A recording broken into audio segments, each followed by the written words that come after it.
आज से लगभग लाखों वर्ष पहले सत्य युग में जब रंभ नाम के असुर की जलती हुई चिता में उसकी पत्नी महिषी कूद पड़ी और खुद की आहुति दे दी, तब उस जलती हुई चिता में से महिषासुर के अलावा रक्त बीज भी बाहर निकला, जो कि स्वयं रंभ था। और पिछले जन्म में अग्निदेव के घोर तप के कारण ही वह इस बार पूर्ण जन्म लेकर रक्त बीज के रूप में वापस लौटा था। रक्त बीज बेहद चतुर होने के साथ साथ अत्यंत बलशाली भी था। फिर भी वह अपने बल से संतुष्ट न था और इसीलिए वह अमर होने की कामना लिए जंगल की ओर चल पड़ा और फिर ब्रह्मदेव की तपस्या में लीन हो गया। तपस्या करते करते सैकड़ों वर्ष बीत गए, पर ब्रह्मदेव अब तक प्रकट न हुए।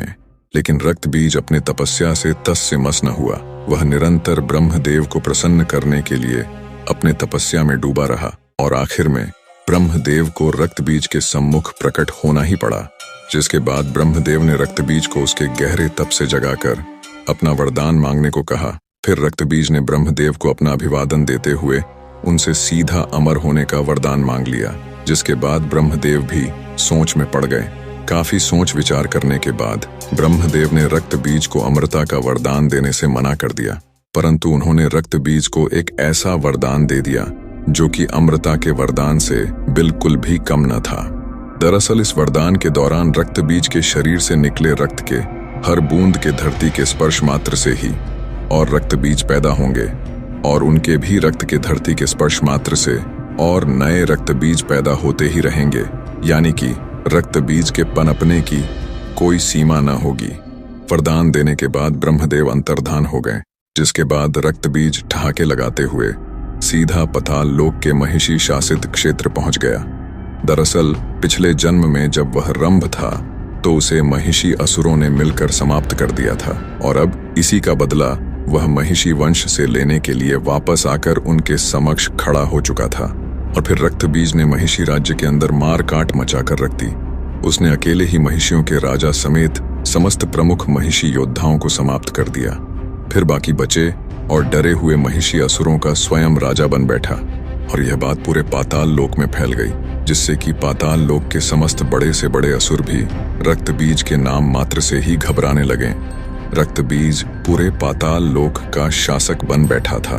दिन यूं ही बीतते गए और एक दिन रक्त बीज को महिषासुर की याद आई और वह महिषासुर को ढूंढने पाताल लोक के अन्य राज्य की ओर निकल पड़ा, जहां उसे पता चला कि कई वर्ष पहले तो महिषासुर किसी 10 भुजाओं वाली विशालकाय देवी के हाथों वीर गति को प्राप्त हो चुका है।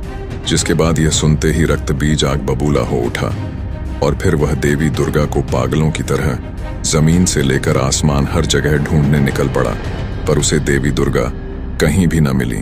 फिर रक्त बीज के तमाम बार पूछने पर कोई भी असुर यह नहीं बता पाया कि वह 10 भुजाओं वाली विशालकाय देवी अचानक कहां से आई थी। जिसके बाद रक्त बीज एक गहरे चिंतन में पड़ गया। फिर उसने सोचा कि हो न हो उस 10 भुजाओं वाली विशाल देवी के बारे में ये देवताओं की पूजा पाठ करने वाले साधु संतों को अवश्य ही कुछ न कुछ पता होगा। फिर उसने अपने तमाम असुर सैनिकों को देवी दुर्गा का पता लगाने के लिए साधुओं के पास भेज दिया। जिसके बाद रक्त बीज के असुर सैनिकों ने बड़े ही क्रूर तरीके से साधुओं से उस विशालकाय 10 भुजाओं वाली देवी के बारे में पूछने लगे, पर किसी भी साधु संत के पास उनके सवालों का उत्तर न था। रक्त बीज की यह जानलेवा खोज देवी दुर्गा के लिए यूं ही जारी रही और वहीं दूसरी तरफ महर्षि कश्यप और दनु के 2 पुत्र शुंभ और निशुंभ नाम के 2 असुर भाई एक शांत वन में ब्रह्मदेव की तपस्या में कई वर्षों से लीन हुए बैठे थे। और फिर शुंभ और निशुंभ के सम्मुख अचानक ब्रह्मदेव का आगमन हुआ, जिसके बाद ब्रह्मदेव ने उनसे अपना इच्छित वरदान मांगने को कहा। जिसके बाद हर असुर की तरह शुंभ और निशुंभ ने भी ब्रह्मदेव से अमरता का वरदान मांग लिया, जिसके लिए ब्रह्मदेव ने उन्हें साफ साफ मना कर दिया।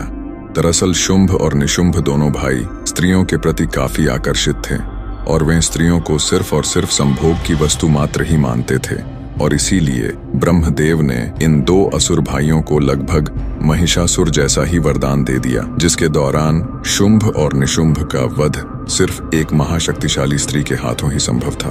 और इसी बीच इंद्रदेव ने शुंभ और निशुंभ के बड़े भाई नमुच्ची को अपने निजी मतभेद के कारण मौत के घाट उतार दिया।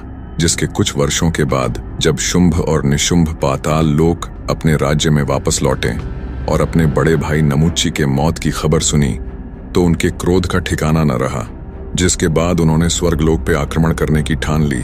फिर शुंभ और निशुंभ अपनी असुर सेना लिए स्वर्गलोक की ओर निकल पड़े, जहाँ की इंद्रदेव समेत समस्त देवता नृत्य का आनंद उठा रहे थे। फिर अचानक स्वर्ग पे शुंभ और निशुंभ समेत तमाम असुरों का आगमन शुरू हो गया, जिसके बाद देवता असुरों की इतनी बड़ी सेना को देख अचंभे में पड़ गए और देवता भी युद्ध के लिए असुरों के समक्ष डटकर खड़े हो गए।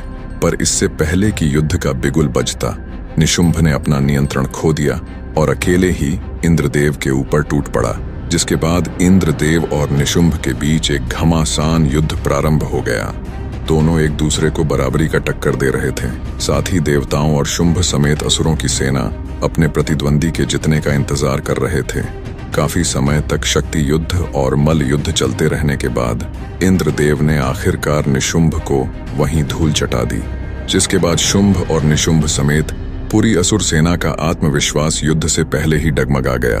और वहीं इंद्रदेव के जीतने के बाद देवताओं का आत्मविश्वास ठहाके लगाने लगा था। फिर युद्ध का बिगुल बजा और देवताओं के साथ असुरों का युद्ध प्रारंभ हो गया।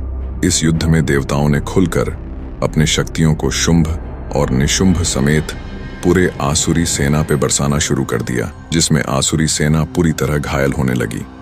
जिसके बाद शुंभ और निशुंभ ने भी अपने वरदानी ताकतों का इस्तेमाल करना शुरू कर दिया, जिसका देवताओं पे कुछ खास असर न हुआ। यहाँ तक कि देवता असुरों के साथ उपहास करते हुए युद्ध करने लगे थे। शुंभ और निशुंभ समेत पूरी आसुरी सेना देवताओं के समक्ष लाचार नजर आ रही थी। देवता यूं ही ठहाके लगाते रहे और असुर युद्ध को पूरी तरह से हारने की कगार पे आ चुके थे कि अचानक हारे हुए असुरों के पीछे से एक और जोरदार ठहाके लगाने की आवाज आने लगी, जिसपे सभी देवता मौन हो गए और कुछ देर के लिए सोच में पड़ गए। जिसके बाद आगमन हुआ रक्तबीज का, जो कि ठहाके लगाता हुआ हारे हुए तमाम असुरों के अंदर एक उम्मीद जगाता हुआ आगे बढ़ता चला आया और देवताओं के समक्ष आ खड़ा हुआ। उसके मात्र ठहाके लगाने से ही पूरा इंद्रासन कांपने लगा था। साथ ही उसे देख इंद्रदेव समेत सभी देवता भी थड़ थड़ कांपने लगे थे। दरअसल रक्तबीज उस समय स्वर्गलोक पिछले जन्म में इंद्रदेव के हाथों मारे गए अपने भाई क्रंभ का बदला लेने आया था। फिर इंद्रदेव ने कुबेर को एक संकट संकेत भेजा, जिसके कुछ क्षण के अंदर ही कुबेर अपने तमाम यक्षों के साथ स्वर्गलोक में प्रकट हुए और फिर सभी देवताओं ने मिलकर रक्तबीज और शुंभ निशुंभ समेत सभी असुरों पे अपनी पूरी क्षमता के साथ टूट पड़े। जिसके बाद एक भयंकर युद्ध प्रारंभ हो गया। इस युद्ध में देवता और असुर दोनों ही बराबरी उत्साह के साथ युद्ध कर रहे थे। यहाँ शुंभ और निशुंभ ने तो देवताओं को इस बार कांटे की टक्कर दे ही रहे थे और वहीं रक्तबीज अकेले ही बड़ी तेजी से पूरे यक्षों का नामो निशान मिटाए जा रहा था। युद्ध यूं ही कुछ समय तक चलता रहा, पर कुछ समय के बाद देवताओं के सभी यक्ष सेना समाप्त हो चुके थे और अब इस युद्ध में असुरों का पलड़ा पूरी तरह से भारी हो चुका था। जिसके बाद रक्तबीज समेत शुंभ और निशुंभ एक साथ मिलकर सभी देवताओं के ऊपर टूट पड़े, जिनके भय से इंद्रदेव और कुबेर समेत सभी देवता स्वर्ग से अंतर्धान हो गए। जिसके बाद शुंभ और निशुंभ रक्तबीज के दम पर स्वर्गलोक को पूरी तरह से जीत चुके थे और वे रक्तबीज से काफी प्रभावित भी हुए। जिसके बाद शुंभ और निशुंभ ने रक्तबीज के समक्ष अपना सेनापति बनने का प्रस्ताव रखा और साथ ही उसके हर कार्य में बराबरी का सहयोग देने का वादा भी किया। जिसके बाद रक्तबीज ने उनके इस प्रस्ताव को स्वीकार कर लिया। साथ ही शुंभ और निशुंभ ने अपने दो बेहद शक्तिशाली और प्रमुख दो असुर भाइयों छंड और मुंड को देवताओं की खोज में उनके पीछे लगा दिया और यहाँ देवता पूरे ब्रह्मांड की नजरों से छिप छिपाते हुए पृथ्वी में स्थित कैलाश पहुंच गए और महादेव के समक्ष त्राहिमाम की गुहार लगाने लगे। पर उस समय महादेव अपने गहरे ध्यान में लीन थे। काफी समय तक त्राहिमाम की गुहार लगाने के बावजूद भी महादेव तो अपने ध्यान में ही लीन रहे, परंतु देवी पार्वती अपने गुफा से निकलकर बाहर आईं और देवी पार्वती ने देवताओं से त्राहिमाम का कारण पूछा। जिसके बाद सभी देवता उन्हें सारी बात बताने लगे कि तभी वहां देवताओं को ढूंढते हुए दोनों असुर भाई चंड और मुंड भी कैलाश पहुंच गए और चुपके से देवताओं की सारी बातें सुनने लगे कि तभी चंड और मुंड का ध्यान देवी पार्वती की ओर गया और उनकी आंखें वहीं फटी की फटी रह गईं। उन्होंने आज तक इतनी सुंदर स्त्री कहीं भी देखी न थी। उनका पूरा ध्यान देवताओं से हटकर सिर्फ देवी पार्वती की ओर केंद्रित हो गया। उनसे रहा न गया और फिर वे कैलाश से भागते हुए स्वर्ग लोक अपने स्वामी शुंभ और निशुंभ के समक्ष जा पहुंचे और उनके समक्ष देवी पार्वती के सुंदरता की व्याख्या करने लगे। इतना सुन शुंभ और निशुंभ देवी पार्वती को स्वर्ग की रानी बनाने का ख्वाब देखने लगे, जिसके बाद उन्होंने छंड और मुंड को देवी पार्वती के समक्ष शुंभ और निशुंभ से विवाह कर स्वर्ग लोक की रानी बनने का प्रस्ताव ले जाने को कहा। साथ ही यदि देवी पार्वती उनके प्रस्ताव को ठुकरा दे तो उन्हें बलपूर्वक स्वर्ग लाने का भी जिम्मा सौंपा। और इसके लिए शुंभ और निशुंभ ने कैलाश पे देवताओं की स्थिति को ध्यान में रखते हुए छंड और मुंड को लगभग 1 लाख असुर सैनिकों के साथ कैलाश के लिए रवाना कर दिया। और यहाँ देवी पार्वती समस्त देवताओं को दोबारा से युद्ध करने की रणनीति समझा ही रही होती हैं कि अचानक वहां छंड मुंड समेत विराट आसुरी सेना आ धमकती है और शिव गणों को परास्त कर आगे बढ़ते हुए महादेव के पवित्र स्थल में आ खड़े होते हैं, जिन्हें देख देवता क्रोध से भर जाते हैं। पर देवी पार्वती तत्काल ही देवताओं को शांत करा देती हैं और फिर छंड और मुंड आगे बढ़कर देवी पार्वती के समक्ष शुंभ और निशुंभ का प्रस्ताव रखते हुए देवी पार्वती को स्वर्ग चलने की बात कहते हैं, जिसपे देवी पार्वती अत्यंत ही क्रोधित हो उठती हैं और छंड मुंड को अपनी विराट सेना लेकर वापस लौट जाने के लिए बोलती हैं। यह सुन चंड मुंड देवी पार्वती को अपशब्द सुनाने लगते हैं, जिसे सुन वहां खड़े देवताओं के भी रोंगटे खड़े हो जाते हैं और देवी पार्वती अत्यंत ही क्रोधित। और यह अपशब्द देवी दुर्गा भी अपने देवी लोक में बैठे बैठे सुन रही थी और प्रचंड रूप से क्रोधित हो रही थी। छंड और मुंड देवी पार्वती को सीधे तरीके से न चलने पर केश पकड़कर घसीट कर ले जाने की बात कहने लगे, जिसके बाद देवी दुर्गा से अपने अवतार देवी पार्वती का यह अपमान सहन नहीं हुआ और फिर देवी दुर्गा ने कैलाश पर ध्यान में बैठे महादेव को एक दिव्य संकेत भेजा और दूसरा दिव्य संकेत देवी पार्वती को भेजा, जिसके द्वारा देवी दुर्गा ने देवी पार्वती के एक अंश को महादेव के गले में प्रवेश कराया, जो कि महादेव के गले में स्थित विष से भर उठा। फिर वही विष से भरा हुआ अंश वापस देवी पार्वती के अंदर आकर समाहित हो गया और यह होता हुआ सिर्फ देवी दुर्गा, देवी पार्वती और महादेव के अलावा और कोई भी न देख या जान पाया। जिसके बाद पहले से ही अत्यंत क्रोधित देवी पार्वती के शरीर का रंग अचानक नीला पड़ने लगा, जिसके बाद देवी पार्वती के शरीर का आकार भी बदलना शुरू हो गया। फिर देवी पार्वती का कद काठी पर्वतों के समान विशालकाय बन गया।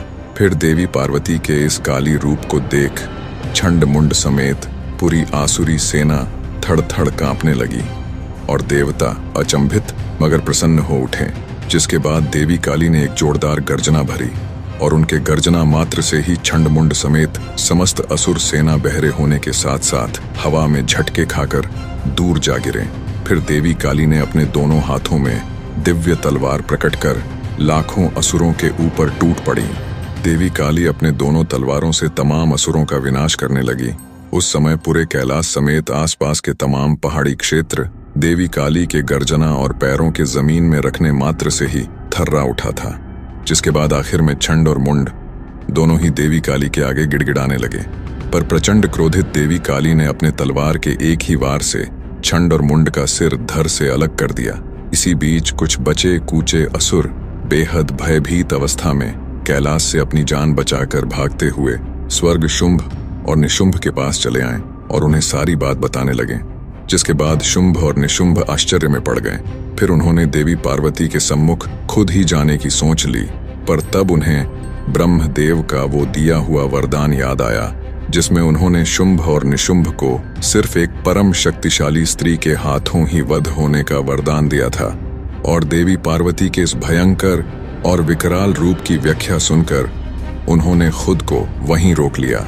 फिर शुंभ और निशुंभ को अपने मित्र और सेनापति महाप्रलयनकारी रक्तबीज की याद आई। फिर उन्होंने सोचा कि देवी पार्वती के इस विकराल काली रूप को रक्तबीज ही काबू में ला सकता है और देवी पार्वती को अपने बल पूर्वक स्वर्ग तक ला सकता है। जिसके बाद उन्होंने रक्तबीज को याद किया। फिर कुछ क्षण के बाद रक्तबीज शुंभ और निशुंभ के सम्मुख प्रकट हुआ और उसे स्वर्ग बुलाने का कारण पूछा। जिसके बाद शुंभ और निशुंभ ने रक्तबीज को सारी बात बताई और रक्तबीज के सम्मुख प्रचंड क्रोधित देवी पार्वती को काबू में कर स्वर्ग लोक तक लेकर आने का प्रस्ताव रखा। जिसके बाद देवी पार्वती के इस भयंकर और विशाल काली रूप की व्याख्या सुनकर रक्तबीज को देवी पार्वती पे संदेह हुआ और उसने सोचा कि अब शायद उसकी वर्षों की तलाश यहीं खत्म हुई। जिसके बाद रक्तबीज ने शुंभ और निशुंभ के इस प्रस्ताव को आसानी से स्वीकार कर लिया और निकल पड़ा कैलाश की ओर। और यहाँ कैलाश में देवी काली शांत होते हुए देवी पार्वती के रूप में वापस आ ही रही होती हैं कि अचानक कैलाश में रक्तबीज का आगमन होता है, जिसको देख सभी देवता डर से थर्रा उठते हैं और रक्तबीज ठहाके लगाता हुआ देवी पार्वती के सम्मुख चला आता है। रक्तबीज जैसे खूंखार असुर को सामने देख देवी पार्वती का खून वापस से खौल उठता है और देवी पार्वती वापस से विशालकाय काली का रूप धारण करने लगती हैं। फिर रक्तबीज अपने सम्मुख इतनी बड़ी कदकाठी की भयंकर वीरांगना को देख समझ जाता है कि यही है दुर्गा और यही है काली। फिर रक्तबीज भी महिषासुर के बदले की आग में जलते हुए अपने अंदर वर्षों से पल रहे क्रोध को जगा लेता है और देवी काली पे अपने भयंकर और विस्फोटक अग्नि से प्रहार कर देता है। पर देवी काली पे इसका कोई असर नहीं होता, बल्कि इसके विपरीत वे और भी प्रचंड रूप से क्रोधित हो उठती हैं और रक्तबीज के चेहरे पर अपने तेजधार नाखूनों से प्रहार कर उसका चेहरा नोच लेती है। पर रक्तबीज के चेहरे से रक्त की बूंदें निकलकर जैसे ही धरती को स्पर्श करती हैं, उसके रक्त के हर बूंदों के धरती के स्पर्श मात्र से ही और नए रक्तबीज उत्पन्न होने लगते हैं। और यह देख सभी देवता आश्चर्य से भर उठते हैं और देवी काली गुस्से में आग बबूला होते हुए अपने दोनों हाथों में दिव्य तलवार प्रकट कर तमाम रूप से उत्पन्न हुए रक्त बीज पे अंधाधुंध प्रहार कर उनके सिर को धड़ से अलग करने लगती हैं। परंतु रक्त बीज मरने की जगह और भी अधिक और अनगिनत संख्या में उत्पन्न होने लगता है। फिर देवी काली ने अपने और 2 भुजाओं को प्रकट कर अपने 4 भुजाओं से भी अधिक मात्रा में उत्पन्न हो चुके रक्त बीजों को समाप्त करने लगी। देवी काली यूं ही रक्त बीज को समाप्त करती जाती और रक्त बीज यूं ही पहले से अधिक संख्या में उत्पन्न होता जाता। काफी समय तक इस युद्ध के चलने के बावजूद भी अब तक युद्ध का कोई भी परिणाम सामने नहीं आया था और यह युद्ध काफी लंबा खिंचता ही चला गया। युद्ध को शुरू हुए काफी दिन बीत चुके थे और यहाँ अति क्रोधित हो चुकी देवी काली के तमाम प्रहार करने के कारण रक्त बीज अपनी संख्या लाखों में कर चुका था। रक्त बीज को इतने विशाल संख्या में देख इंद्रदेव समेत सभी देवताओं ने हिम्मत कर आगे बढ़कर देवी काली की सहायता करने की ठान ली। पर जैसे ही देवताओं ने युद्ध के लिए अपना कदम आगे बढ़ाया, देवी काली ने पलटकर सभी देवताओं को इस युद्ध में हस्तक्षेप न करने की चेतावनी दे डाली। इतना सुनते ही सभी देवता देवी काली के डर से सहम गए और सिर्फ इस युद्ध का भयंकर मंजर ही देखते रहे। और यहाँ लाखों रक्त बीज अपने हाथों में तलवार प्रकट कर देवी काली को चारों ओर से घेरने लगे कि तभी देवी काली को देवी दुर्गा का संकेत मिला, जिसमें देवी दुर्गा ने देवी काली को रक्त बीज पर हमला न करने की सलाह दी और तमाम रक्त बीज को एक साथ में समाप्त करने का उपाय सुझाया। जिसके बाद लाखों रक्त बीज ने मिलकर एक साथ देवी काली पे अपने तेजधार तलवार से हमला कर दिया और देवी काली अपने तलवार से तमाम रक्त बीजों के हर वार को रोकती रहीं। फिर इतने प्रहारों के बीच देवी काली जोरदार गर्जना करती हुई अपना आकार और भी विशालकाय बनाती गईं और ये गर्जना इतना तेज और प्रभावी था कि इसके झटके से तमाम रक्त बीज असंतुलित होकर हवा में यहाँ वहाँ जाकर गिरने लगे। जिसके बाद देवी काली ने अपना रूप महाविशालकाय और महाप्रलयनकारी बना लिया। फिर उन्होंने अपने शक्तियों को एकत्र कर सिर्फ और सिर्फ तमाम रक्त बीजों को ही जोरदार सांसें भरते हुए अपने मुंह के अंदर खींचने लगीं और तमाम रक्त बीजों को कच्चा चबाने लगीं। उन्हें कच्चा चबाते हुए उनके रक्त को घूंट घूंट पीने लगीं और काफी समय तक देवी काली लगातार ऐसा ही करती गईं। जिसके बाद धरती में मौजूद तमाम रक्त बीज अब पूरी तरह से देवी काली द्वारा खत्म हो चुके थे। जिसके बाद तमाम देवी देवता समेत गंधर्व और यक्ष बेहद प्रसन्न हुए और देवी काली पर फूलों की बारिश करने लगे। परंतु यहाँ काफी समय बीत जाने के बावजूद भी देवी काली का क्रोध अब तक शांत न हुआ था और यह देख सभी देवताओं की चिंता और भी बढ़ने लगी। दरअसल तमाम रक्त बीजों को कच्चा चबा जाने के बाद उसके रक्त के दुष्प्रभाव से देवी काली ने खुद पे अपना संतुलन खो दिया था और अपने तीव्र क्रोध से पूरी धरती को तबाह करने की आग उनके अंदर भड़क चुकी थी। जिसके बाद अति तीव्र क्रोधित देवी काली असंतुलित होकर पूरी धरती को तबाह करने की ओर चल पड़ी। फिर इंद्रदेव समेत तमाम देवता यह देख चिंता में डूब गए। फिर उन्होंने श्री विष्णु को याद किया, जिसके बाद कैलाश में श्री विष्णु का आगमन हुआ और तमाम देवता श्री विष्णु से देवी काली को रोकने की गुहार लगाने लगे, जिसे कि श्री विष्णु अपने लिए नामुमकिन कार्य बताते हुए महादेव के लिए एक मुमकिन कार्य बताया और श्री विष्णु समेत सभी देवताओं ने महादेव को अत्यंत ही गहरे ध्यान से जगाने के लिए प्रार्थना करने लगे। जिसके बाद महादेव ने अपनी आंखें खोलते हुए श्री विष्णु को नमन किया और अपनी आंखों से तबाही से बिखरे पड़े कैलाश को देखा। फिर सभी देवताओं ने महादेव को सारी बात बताई, जिसके बाद महादेव की नजर काफी दूर तक पहुंच चुकी विशालकाय देवी काली पर गया। फिर महादेव अपने स्थान से अंतर्धान होकर अपना आकार बदलकर सीधे चले आ रही देवी काली के मार्ग पर लेट गए। जिसके बाद प्रचंड क्रोधित अवस्था में चलते चलते अचानक देवी काली का पांव मार्ग पर लेटे हुए महादेव के छाती के ऊपर पड़ गया। फिर जैसे ही देवी काली की नजर पांव के नीचे दबे महादेव पे पड़ी, वैसे ही उनका सारा क्रोध शांत हो गया और साथ ही उन्हें अपनी भूल का आभास भी। जिसके बाद देवी काली अचानक सामान्य आकार में आती हुई देवी पार्वती का रूप लेने लगी। फिर मूर्छित होकर धरती पे गिरने लगी कि अचानक महादेव ने देवी पार्वती को थाम लिया और उन्हें उठाकर अपने स्थान पे लेकर आए। देवी पार्वती को मूर्छित अवस्था में देख तमाम देवी देवता समेत शिवगण चिंतित हो उठे। फिर महादेव देवी पार्वती को चेतना में वापस लेकर आए और यह देख सभी देवी देवता समेत पूरा कैलाश खुशी के मारे झूम उठा। पर काली अवतार धारण करने के कारण देवी पार्वती का रंग रूप काला पड़ चुका था, जिससे कि देवी पार्वती परेशान रहने लगी थीं। फिर महादेव ने देवी पार्वती को ब्रह्मदेव की तपस्या करने की सलाह दी, जिसके बाद देवी पार्वती कैलाश के शिव स्थान से काफी दूर जाकर किसी और पर्वत की चोटी पर बैठकर ब्रह्मदेव की तपस्या में लीन हो गईं। देवी पार्वती कुछ वर्षों तक यूं ही ब्रह्मदेव की तपस्या में लीन रहीं। फिर एक दिन ब्रह्मदेव देवी पार्वती के सम्मुख प्रकट हुए और उनसे अपना वरदान मांगने को कहने लगे। जिसके बाद देवी पार्वती ने ब्रह्मदेव से अपना रंग रूप वापस दिलाने को कहने लगी। जिसके बाद ब्रह्मदेव ने अपने तंत्र से काली अवतार के दौरान देवी दुर्गा की शक्ति के साथ शिव के विष के आपस में समाहित होकर उत्पन्न हुए ऊर्जा को देवी पार्वती के शरीर से अलग कर दिया, जिसके फलस्वरूप देवी पार्वती का रंग रूप पहले जैसा ही हो गया। फिर देवी पार्वती अत्यंत ही प्रसन्न हुई। फिर देवी पार्वती के शरीर से निकली हुई वह अत्यंत ताकतवर ऊर्जा एक बड़े कद काठी की बेहद खूबसूरत वीरांगना में तब्दील हो उठी, जिसकी दिव्यता और चमक देख देवी पार्वती और ब्रह्मदेव अत्यंत ही प्रसन्नता से भर उठे और उन्हें एक नया भव्य नाम देवी कौशिकी दिया। साथ ही ब्रह्मदेव ने देवी कौशिकी को इसी चोटी में शुंभ और निशुंभ नामक 2 असुर भाइयों के आने तक ध्यान मग्न रहने की आज्ञा दी, क्योंकि ब्रह्मदेव ने देख लिया था आने वाला कल